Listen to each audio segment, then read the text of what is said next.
Mr. Angel sat next to me on the park bench. He is my best friend. I pointed to an old man that sat across from me. "What's he doing, Mr. Angel?" An unlit cigarette sat in the corner of the man's mouth. His eyes were withered with age as he stared blankly at nothing. Mr. Angel leaned closer to me as he whispered into my ear. "He's looking for a woman he lost a long time ago," he cooed. His words felt so warm against my cheek. As I smiled at him, I liked his secrets. Mr. Angel knew everything. "That's really sad, Mr. Angel," I said. "Why don't you help him?" I couldn't see it since he didn't have a mouth, but he was smiling.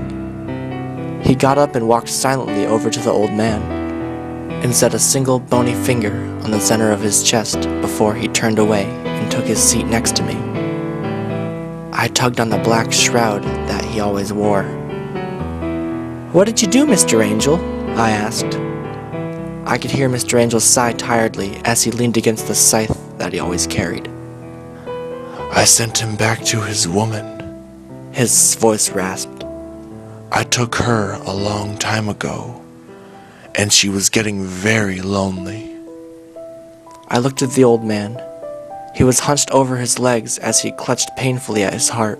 His face looked like it had clasped shut, and I could hear him wheeze as he fought for breath. "Mr. Angel, what did you do?" I cried. "That's not helping him!" But Mr. Angel sat silently as he watched the man suffer.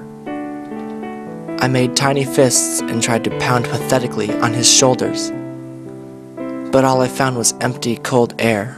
A tear began to crawl down my cheek. "Mr. Angel!" I screamed. "Mr. Angel, come back!" The tears dripped below my eye as I buried my head into my lap and wept. I turned and looked at the old man's body. It had gone stiff by now. But his face didn't look like it was seized tight and shut. He wasn't desperately clutching at his chest. He was lying on his back, with his hands set neatly against his heart. His face looked relieved, calm, content. I slid off the park bench and got on my hands and knees. Any moment now, that old man would spring up and laugh in my face. I wanted to think it was some sort of horrible joke. I wish someone was laughing, but all I heard was the peace that follows after something has moved on. I loomed over the body as a teardrop landed on its skin. I didn't know what to do. "Please," I pleaded. "Get up! Please get up!" I shook its shoulders. Nothing. "Get up!"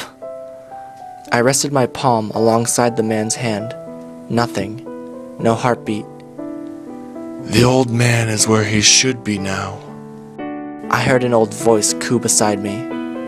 "He's happy." His words whistled against my skin. I looked behind me. Mr. Angel was watching from the park bench. "You killed him!" I screamed. My breathing was haggard. The feeling in my legs were disappearing. Mr. Angel got up from the park bench and walked over to me.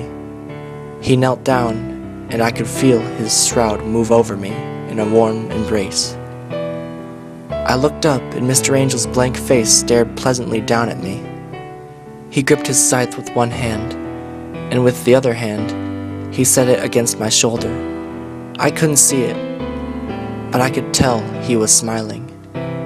"Death," I said to him. My voice was still hoarse as I choked down a few tears. Did you really help him?" Death looked at me and leaned close. "My dear little one," he whispered softly. "Death can be many things. Death can be hard. Death can be painful. Death will someday be at your heels. But never forget, the best thing to do when death greets you is embrace him as a friend." He pulled me closer to him. I could feel his shroud slowly wrap around me. It felt warm and cozy. It was good to be close to death. Now, don't call me Death. I'm an angel, remember? I laughed at him and wiped a tear away. Because you bring people to heaven, right? He could only nod. Mr. Angel, I said to him, you're my best friend, right? My breathing stopped. His smile was gone, and the shroud felt cold as it caressed my skin. Yes, Death rasped. I'm your best friend.